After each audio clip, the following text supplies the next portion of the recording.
So good morning and thank you for joining us today for the Cyprium Metals Investor Webinar.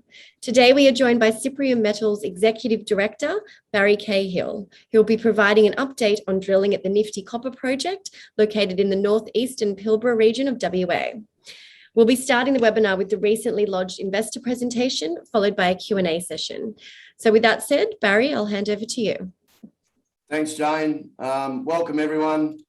Hopefully everyone's in a great state of mind at the moment. I know those of you on the eastern seaboard are still in lockdown, so that's a bit sad. But here, everything's full go ahead. I'm actually really excited about where we're at. Under a bit of stress, obviously, because everyone's working really hard, trying to make our deadlines. But so far, everything's been going really well for us. So what I want to do today is I'll just do the quick introduction to the company, and then I'll actually get into progress on where we are, where we expect to be over the next short and then longer term period of time.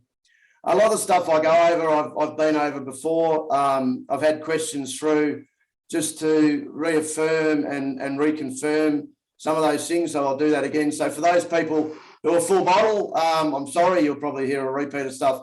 So those people who are newer or have missed some of the updates that we've done, hopefully it answers a lot of questions. But remember that for us, for Cyprium, the drive is to become a copper producer, right? We're not an explorer. We're not drilling holes for sex appeal and for fancy stuff. We're drilling to fill in a resource that exists, and we're going to go and build a mine, and we're going to produce copper. And that's the one message that we repeatedly get across. We are copper developers and copper producers. We're going to build a copper mine. We're not talking about it.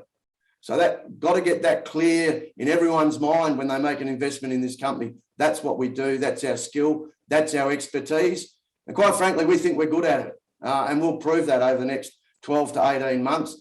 For those who have backed us for the long term, hopefully they already know that and that they've already invested and they're sitting tight waiting for the results, waiting for the production of copper metal plate, which is what it's all about, particularly in a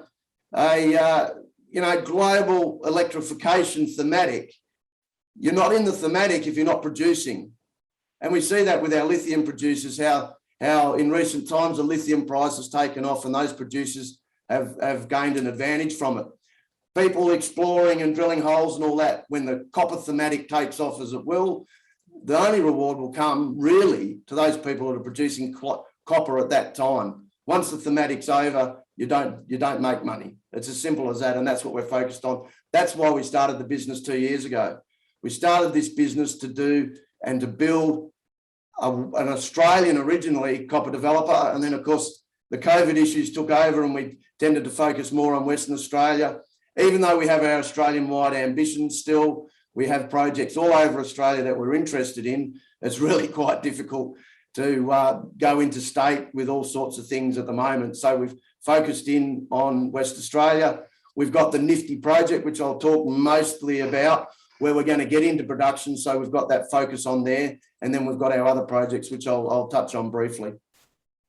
As I keep saying, near-term copper producer. 2 years ago, we started with nothing. Now we're probably 1.5 million tonnes of contained copper and resource when our new resource statements come out, probably early next year. At the moment, 1.2 that we've released to the market, with our ore bodies still remaining open at depth along strike, all those sorts of things. Large hand of land holding in the Paterson province, which is a really hot province at the moment, as everyone knows. You know, we've got Telfer to the east, Havieron, Winu with Rio Tinto to the northeast. Really hot province with people spending a lot of money there, a lot of majors, and we've got a farm out agreement with IGO. Board and management, as I say, we're developers, we're producers. We want to produce copper metal plate. That's what we're about. And again, this multi-asset strategy, we're well funded, $50 million in the bank still, and moving through a process of a restart study and then going to finance. Focused on heap leach, and our sweet spot on heap leach in terms of our intellectual property is on chalcopyrite. Chalcopyrite is the holy grail of heap leach metallurgy, and we think we can crack it. And at Nifty, if we don't crack it, we've still got the concentrator sitting there where we can produce a concentrate. So we've got a raffle in each lottery at the moment, but we are so confident we can crack the chalcopyrite metallurgy at Nifty. That's why we're charging into this resource, and that's why it's going to be a 20 to 30 year mine. A bit about us, which I won't dwell on too much. As I said, only been around for 2 years. Started off, we bought the Holland Air project. We drilled that out to resource. Then we went to Nanati Well. We've drilled that out, and we've got to move on to a resource there. And then we've been chasing the Nifty Maroochydore assets for quite a number of years. Finally got hold of them at the start of the year, and that's where our focus is on producing copper at the moment. That's our team, all the horrible faces. You can read about that later. So Nifty, when it started, had 600,000 tonnes of resource in it in 81. 700,000 tonnes been mined of copper. This is copper I'm talking about, not just ore tonnes, copper. 200,000 by heap leach, 500,000 underground through the concentrator, chalcopyrite concentrate, and it's still got 650,000 tonnes of copper in resource. So substantial ore body, still open at depth, still open up plunge as well, which is where we're drilling now. And it's like a big trough, if you like that, and it plunges down, and we're working up the top end of the trough, all in the same formation.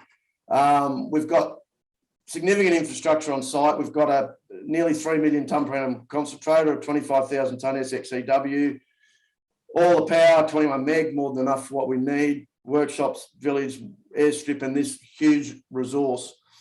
In the picture here, you can see where Nifty is located in the grey, which is a state agreement, which is a bit unusual in Australia, but not unusual in WA. So a state agreement gives you some advantages about approvals and project status and things like that. So that's pretty good for us as well. So what have we been doing? Off to the right, you can see we've been drawing a bit of core. And this is unusual. It's got native copper in it, which is not unusual for Nifty and chalcocite. What is unusual is this is a metallurgical hole that we're drilling to target the ore body, and we hit this copper in the hanging wall.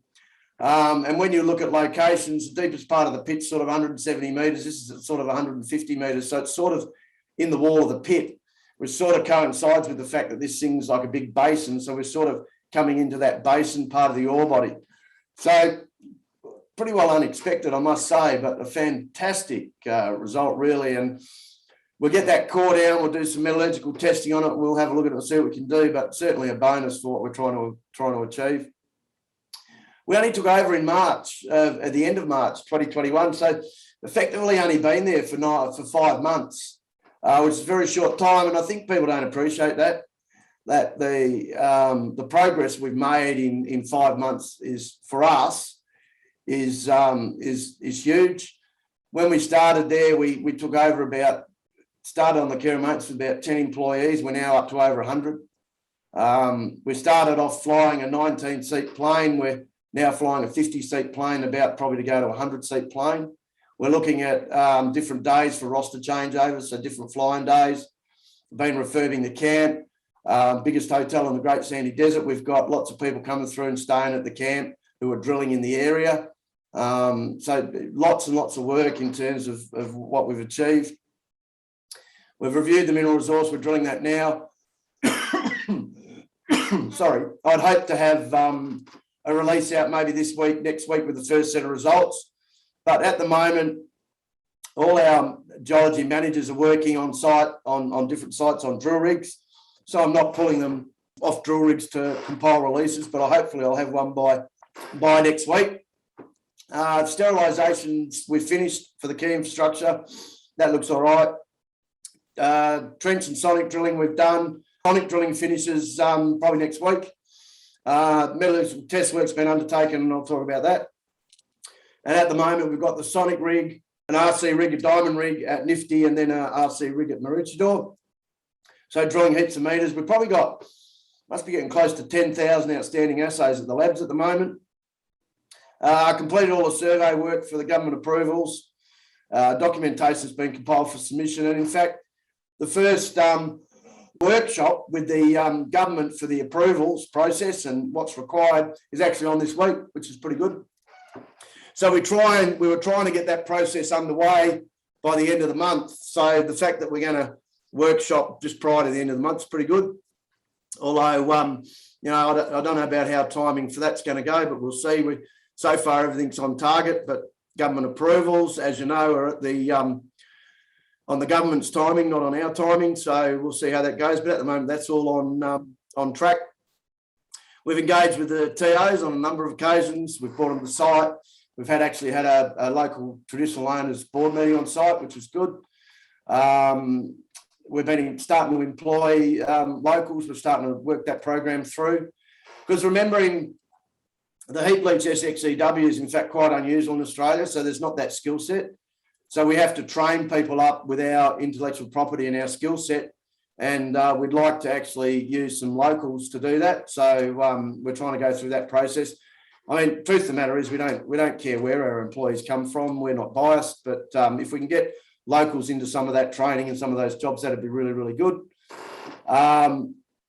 We completed our report on new versus refurbishment on the SXEW. So what's been happening in the industry, as most of you probably know, is there's been delays on supply of materials. So the timeline for the completion of a new SXEW plant went out to over 2 years. A lot of that was based around shortage of structural steel.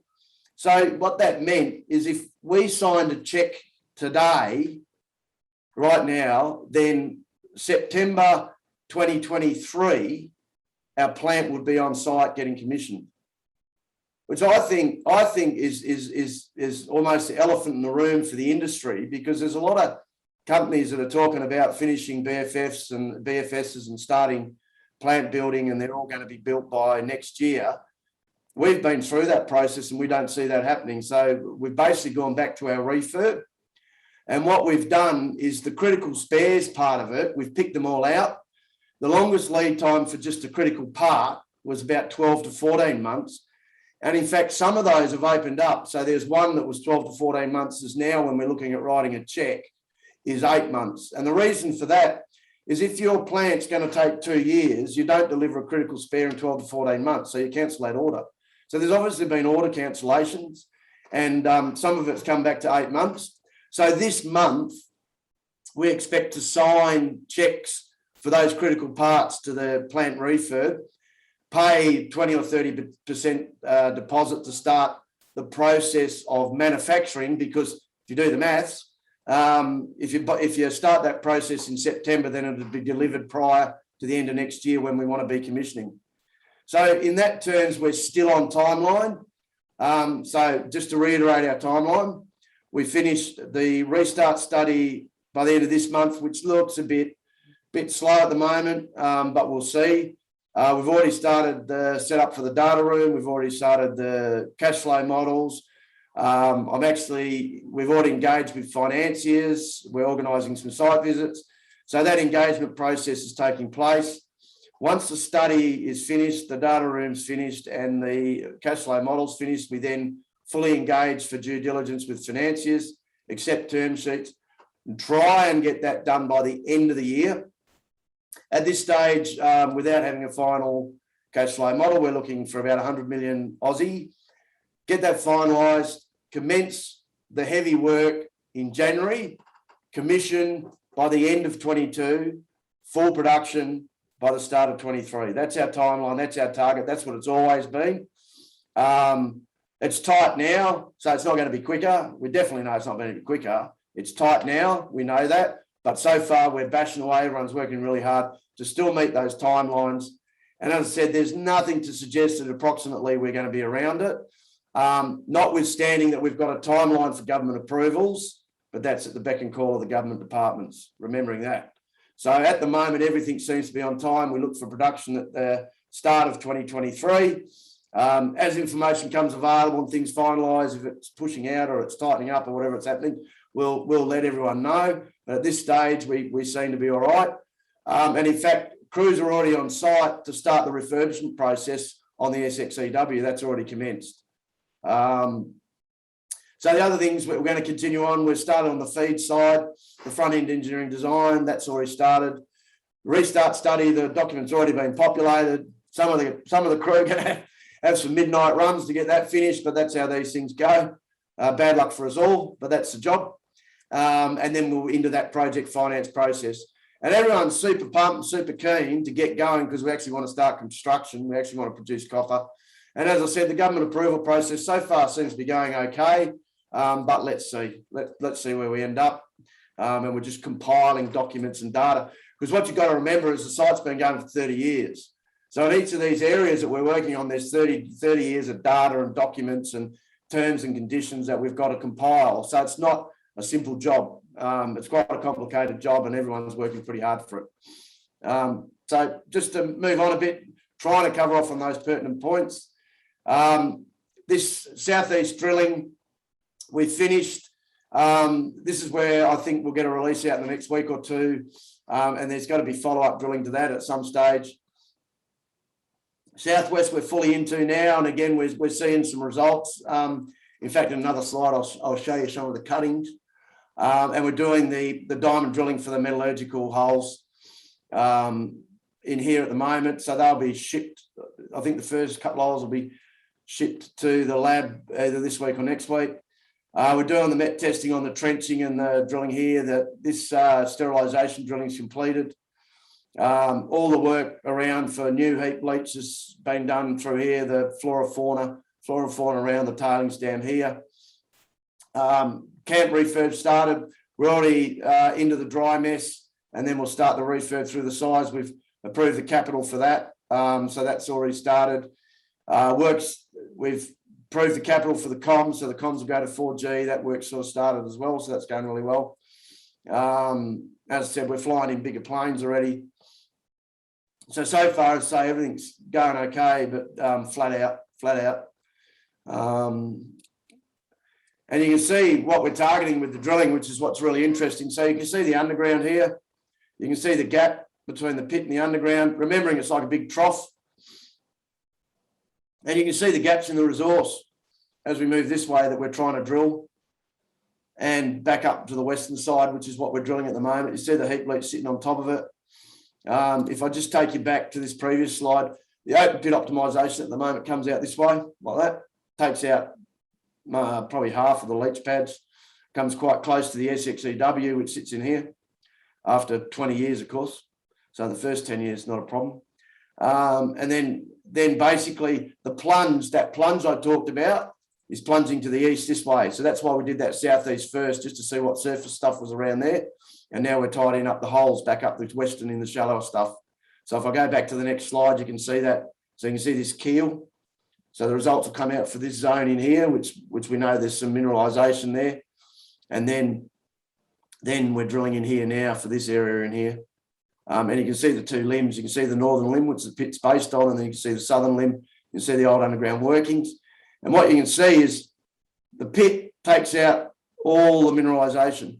So once you get to a particular copper price and it's taken out all the mineralised zone, the pit doesn't get any bigger, which is why it gets bigger plunging to the east here, because it gets deeper. So it sort of steps out this way. It doesn't come out this way any bigger because the whole ore body's removed a particular copper price, because it's all bound up in the one formation. Anyway, the assays commenced coming through. We started optimisation on the 2020 mineral resource, which is the 658,000 tonne of copper. And then as we get the results through, we update that mineral resource. Generally, what's happening is when we're doing the resource, by the looks of it to me, we're seeing the gaps where there's waste filled with ore, but generally low-grade ore, which is what we expected because it's in that malachite, azurite, chrysocolla zone. So we're expecting, the 1.5% narrow zones, which is what it seems we're getting. So, you sit there and you look at that and you think, oh, well, that doesn't make much difference. But in fact, it does, because remembering in the pit optimisation, the tonne is costed as waste, which is a cost. And if you put any copper in there above 0.3, 0.4, then it's revenue. So it actually adds to the whole thing, which is why it's so important to us in terms of the studies and the processes and how the economics of the thing work out. So then a bit about the metallurgy. You can see here the first test, we've got nice blue water. Results been pretty good. You can see the sonic rig drilling into the heap leach. You can see the green rock. So when you see this sort of green precipitation, generally it means those assays go 2, 3, 4%, which is what we're seeing. So there's some zones in the heap leach where there's nothing, or 0.11, and other zones where there's 2.5% and upwards. In fact, some longer zones of that. So that's all coming out as expected, and we're doing a series of tests. Remembering 200,000 tonnes of copper was extracted from this ore body by heap leach, so it's well proven. We're just doing it with our IP, and the results so far are pretty good. We're getting much better results. We're on to about column 3 at the moment, and then column 4 will be a 6-metre column, which will set the parameters for the heap leach in the field, and then we'll work on some further optimisation, which is to do with our own intellectual property, which I won't talk about. But so far on our proof of concept, it's going pretty well. In fact, more than pretty well, but we've just got to go through and do the right parameter tests to make sure it all confirms. So it's reacted how we thought it would. So the mineralisation in the oxide zone is, as I said, the malachite, chrysocolla, and the azurite. You basically, as long as you get a few parameters right, you get the acid on them, and that stuff leaches, which is great, but it's an acid consumer because it's an oxide. Underneath that, you have what's called the chalcocite zone. So chalcocite's a secondary copper mineral. We basically do some different things with that, but basically the copper leaches really well out of chalcocite, and a byproduct of chalcocite is it produces acid, and that leaches in like 100 days, so it's pretty quick. So you've got to remember with these leach times, we're looking at a 12-month leach time. And again, people can't come to grips with that because, you put it in a concentrator, it goes through a concentrator, all of a sudden you produce a concentrate. Well, it's not like that. Heap leach has a recovery curve that basically goes on forever, if you like. And what we try to do is we try to accelerate the recovery curve. And I've talked about this before, and for some reason, a group of people aren't listening. Then the curve is artificially terminated, which means at 100 days, 200 days, 300 days, we draw a line up through the curve, and that's the recovery we pick. So when I say that we get 85% recovery in 12 months, we have artificially terminated the curve at 12 months. The recovery still keeps going on, but you make a commercial decision about how long you put acid on this heap before you flush it with fresh water and neutralise it and walk away from the heap and do your rehab and all those sorts of things. It's artificially terminated. The stuff doesn't stop leaching. It's a commercial decision about where you terminate it. And all our IP does is stand that curve up to make the recovery a short amount of time. Chalcopyrite, which is this thing here, that's chalcopyrite, is no different. Chalcopyrite leaches over a long period of time. And as the holy grail of heap leach, you want to squash that recovery curve. You want to steepen that curve up and then terminate it at a particular time when the recovery has made a commercial profit for you. And it's a commercial decision between balancing about how steep you can get that curve on heap leach, or whether you make more money by putting it through a concentrator and selling concentrate overseas. The difference between the two in terms of how we think is we produce copper metal plate. We don't ship a con over to someone else to go and do whatever they do overseas. We produce copper metal plate, and we don't lose revenue to a smelter. We don't lose revenue to a transport, and we ship copper. 7 days later, we get most of our money. We don't have a quotational period over 3 months. We don't have all those risks on sea transport, which has tripled in the last period of time. It's purely a commercial decision. Is when I get a ton of chalcopyrite, how do I make the most money out of it? That's all it is. And people will tell you chalcopyrite doesn't leach. Rubbish. Chalcopyrite leaches. It's the time that's the issue.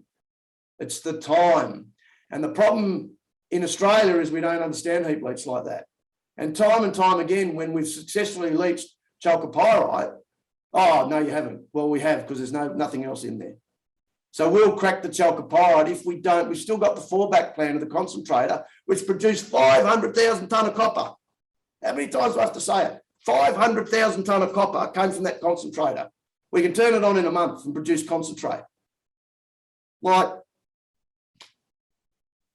make up your own mind. Read the videos, right? Chalcopyrite leaches. It's just slow. We have to accelerate it. When chalcopyrite leaches, you get acid as well, because chalcopyrite as a byproduct, the leach produces acid, so it self-cycles the acid.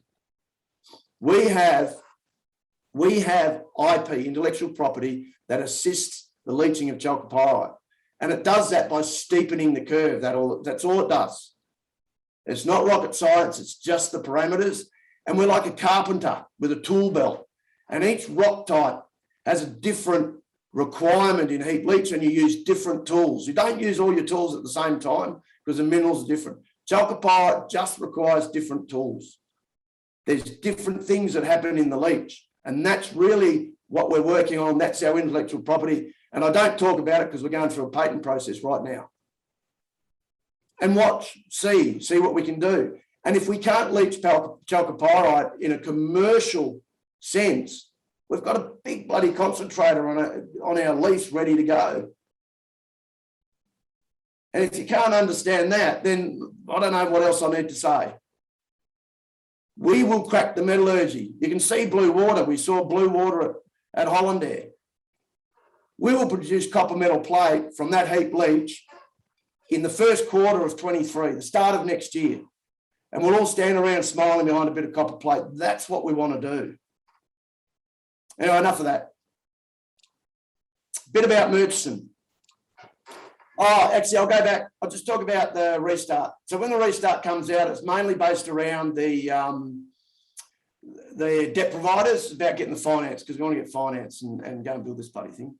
We'll release to the market whatever we can. Hopefully, we can put out MPVs and strip ratios and all that sort of stuff. But if there's a difficulty in releasing that to the market, then we'll release what we can. We're not going to go and spend $5 million of shareholders' money just to put out a release to the market. We know the thing works from the proof of concept. We've got all the historical metallurgy. We've got our own metallurgy, got our own resources and our own drilling. So we'll bundle it up. You'll know it's all happened because we'll announce finance, and then we'll get on and build it and try and get information out as we can. But we're not wedded to meeting frigging standards for releases, because it just costs too much, quite frankly.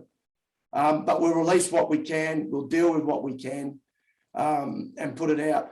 As I said, MPVs, costs. I mean, I've made no secret that the proof of concept costs we looked at were $1.90 to $2 US all in sustaining. I don't know where we're at with the costings at the moment, because the model's still coming together with real costs. I don't see any reason why it shouldn't be around that. If it's above or below, there'll be a reason why. Optimization strip ratios still seem to be what we started out with in our proof of concept, which we've made no secret of. I think 7 to 10 range of strip ratio. Some costs have got more expensive. Labour costs have gone up a bit, mainly on the trade section, certainly not in the higher end. Middle end technicals got a bit more difficult. A lot of people we look at are probably not suitable for what we are, what we want to do. So we've been quite selective with our workforce. People we've got are fantastic. But we've got some really, really good people. And part of the attraction is the rebirth of Nifty is quite an attractive proposition for a lot of people, because you get a blank sheet of paper and all those things you whinge about when you go to work, you can go and fix. And if you don't, it's your own stupid fault. So you can fix stuff when you start with a blank sheet of paper.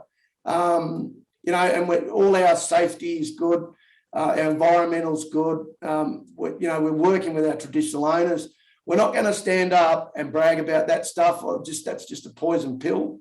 You see what happens when you swan around talking about how good your ESG is. You get cut down. We're not interested in that.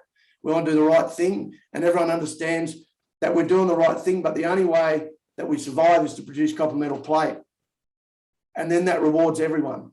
It rewards our government, rewards our external stakeholders. It rewards our TOs, rewards our own workforce and our shareholders.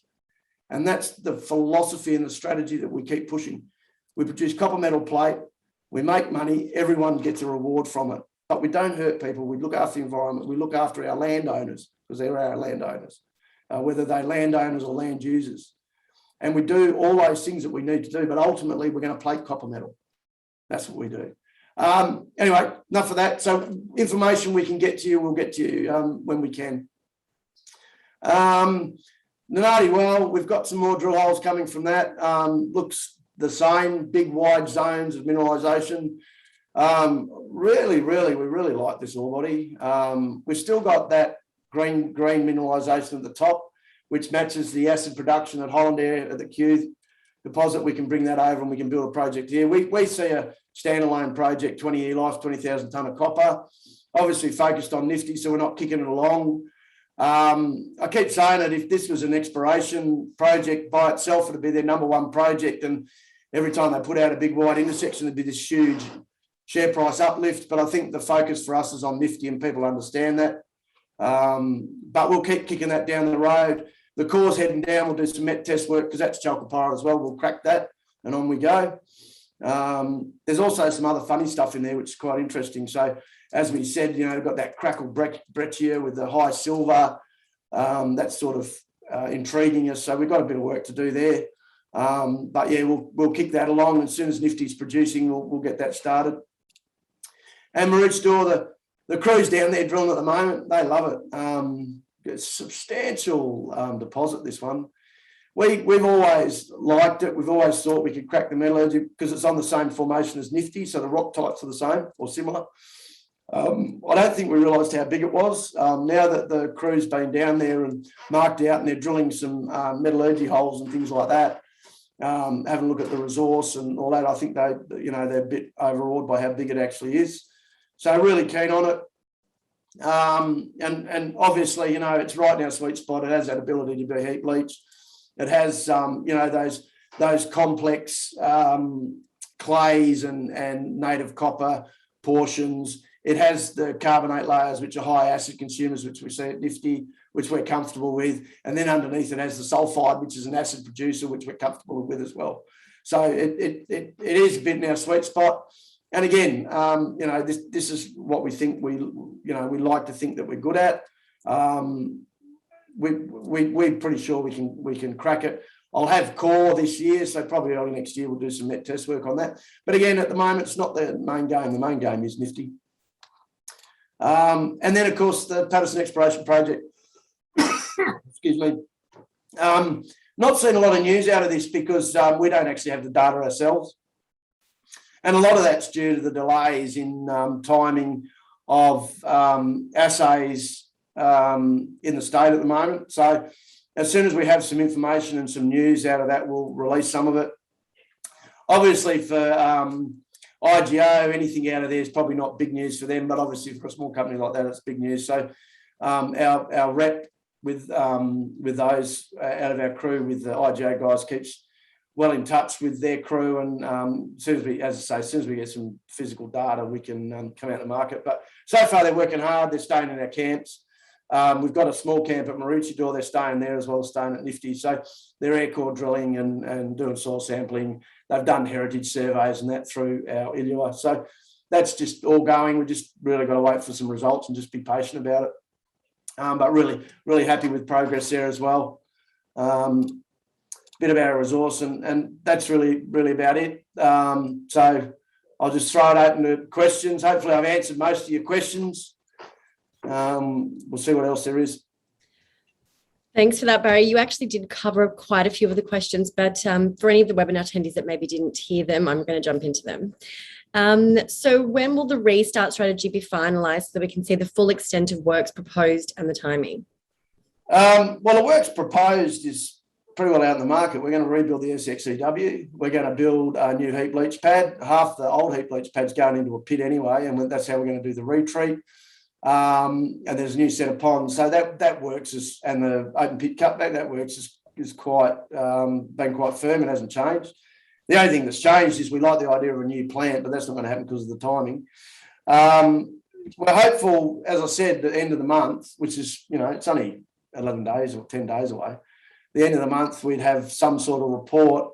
But at the moment, I think maybe we'll be a week or two late on that. But as soon as we've got something that we can release to the market, we'll release it. As I said, hopefully with some physical parameters, MPVs and costs and things like that. But if we can't, we can't, because it's about financing it. So, yeah, look, before the end of October, hopefully early October, But, you know, as I said, this is like the time when you're working till midnight trying to get these things bloody finished. So whether you're a week over or a week under, who knows? Certainly won't be a week under, I know that. But yeah, I'm hopeful as early October as we can. And as I said, even then, I'm not convinced about what we can release to the market. And we're not wasting money trying to get audits done to bloody get things up to some invisible standard. You know, that's like crazy. So we just want to get finance and go and build the bloody thing. That's about all I can think about that. Yeah, okay. And so will this include a net present value analysis for shareholders to determine future price points? And if not, what will the finances require for the loan process? I don't know. The answer to that is it will have one, but whether I can release it, I don't know. But as I said, it's sort of $1.90 to $2 is what we've always said. And I'm not seeing any difference from that at the moment. Bankers will have enough to do their due diligence and put a term sheet on the table because they're under an NDA. This is the difference, right? So we can present them a standard of document, standard of information, and a data room that satisfies what they need to do. And the key part of that's a data room, because then they can go into the data room and check the data themselves and satisfy themselves. I can't do that in the open market. I can't release 10 gigs of document, and that's the problem. And the other issue is on a heap leach retreat, it's very, very difficult to get a JORC compliant resource on a heap leach retreat because the thing is not, it's not an ore body, it's just this heterogeneous mass, which is what we're seeing in the drilling. So overall, the grade is what the grade is, but there's no common zone. You can't like dig through. You just have to dig the lot. And that lends its own problems in terms of the JORC code, if you like. And that's really what the ASX is relying on, the JORC code. So we can't release anything that's outside the JORC code. And some of this stuff will be outside the JORC code. Simple as that. Thanks, Barry. Another one that's come through. So I noticed the diamond drilling at Nifty is targeting the chalcocite covellite part of the ore body, which we already know responds well to leaching. Are there any diamond holes planned for metallurgical testing in the chalcopyrite dominant part of the ore body below 200 metres? Yeah, that's not quite correct. Basically, the drill holes are targeting the oxide, transitional, and sulfide. We've made that quite clear repeatedly. There will be 4 pads eventually at Nifty. There will be the heap leach retreat, there will be the oxide, the transitional, and the sulfide, providing the sulfide heap leach makes commercial sense compared to a concentrate, which I'll keep repeating as well. You have to separate them out. We have to have samples of each type because, as I said, the carpenter has got 4 different rock types and he's got to use different tools for each one of them. So that the actual way we handle the chalcocite covellite is different. In fact, chalcocite and covellite you handle differently. And I'm not going to lecture to people about sulfide bloody equations because I can show them to you. They handle them differently to the chalcopyrite and even to the bornite, if there's bornite there. The same as the chrysocolla, same as the energite, tenonite. Like you can go through all these mineralogy bloody sequences. They're all different. So you've got to try and separate them out by rock type because the rock's what makes the difference. If I put a 0.5% chalcopyrite and a 1% chalcopyrite in the same rock type side by side, I will leach the copper out of both of them if my leaching works. The grade becomes irrelevant. It's just the copper mineralogy itself in the rock type. And hopefully in a future video, I can do a half-hour presentation about sulfide metallurgy if anyone's willing enough to listen, because I love it. I love the chemistry. It's like amazing. But we have to separate them out. So the samples that we get are getting all of those zones. The check metallurgy is done on the oxide and the transitional chalcocite because we know they leach. The real serious metallurgy, which we start once because we've got 10 years, by the way. So there's 10 years of all the other stuff before we get to chalcopyrite. We've got time to actually work on the chalcopyrite and crack it. I know that we'll crack it quick, but we've got to prove it. So the chalcopyrite sample is getting obtained as we speak, and it'll go to the lab and we'll do the test work on that as well. Thanks, Barry. There's quite a few just about the offtakes and paths to sales. So if you want to maybe potentially comment on that, are we aiming to sell this straight to the end user, or is there further rolling, milling, et cetera, that's required? Funny you should ask that. So basically, the cathode goes 20 tonne to a domestic sea tainer and 25 tonne to a international sea tainer, and that's a lot. And then you can sell a lot wherever you like. So that's lot, LOT. We have, with our past jobs, sold it Thailand, Vietnam, Malaysia, Indonesia, India. We were looking at a European marketplace, but seaborne freight's quite expensive, so that's sort of a bit of a problem. We sold subgrade into China, and as I say, basically you get 7 days after it goes over the ship rail, you get most of your check. It's premium quality, grade A, 459s, and you get $50 to $150 premium above copper price for it. Easily saleable. So generally what they do then is the cathode then gets put into a electric arc furnace and they extrude rod straight from it. In fact, I've got a bit of rod. I can run over there and get you some rod and show you, but anyway, I won't. They extrude rod, and then the rod can then be drawn into cable or tube. We've actually been looking at whether we could extrude rod on site. We actually can.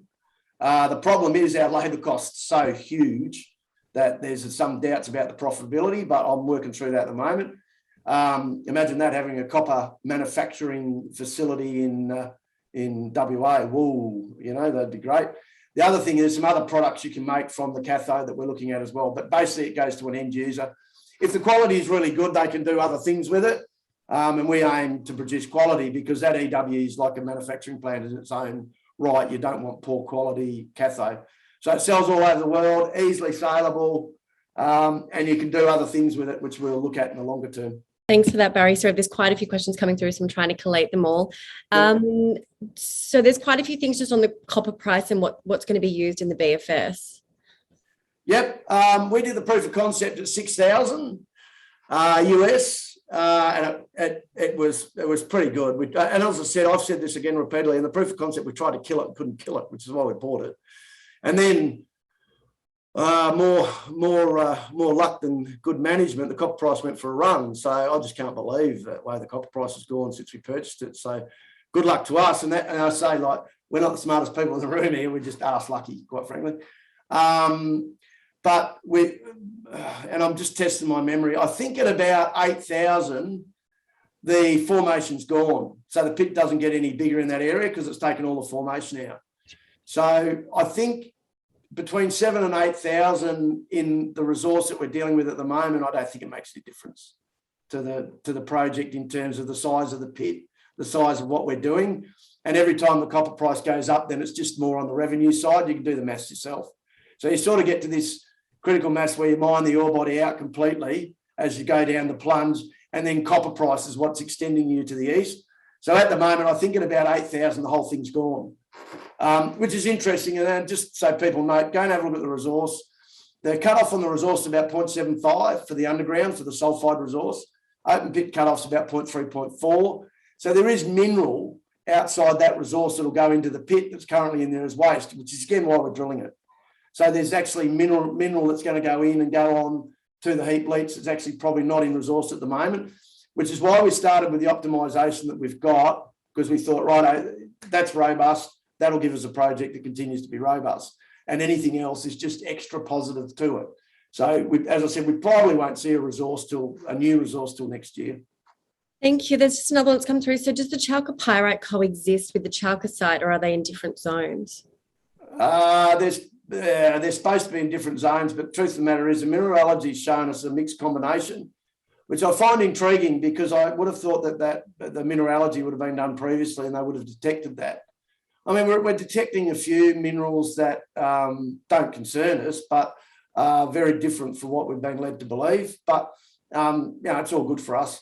So the hardest thing to leach, no denying it, the hardest thing to leach is chalcopyrite. Everything above chalcopyrite's easier. So chalcopyrite, bornite really are the hardest two to leach, and that's what we think we've cracked. The rest of them come, in our view, reasonably easy, even though people still stuff the easier leaches up. I think that we have covered it. If we have missed any questions, please feel free to be in touch via our contact details on the website. And a copy of today's recording will be available online in the coming days. But thank you all for joining us. Yeah, thank you. Thanks, everyone. For everyone out there, don't forget that what we're doing is technically complicated.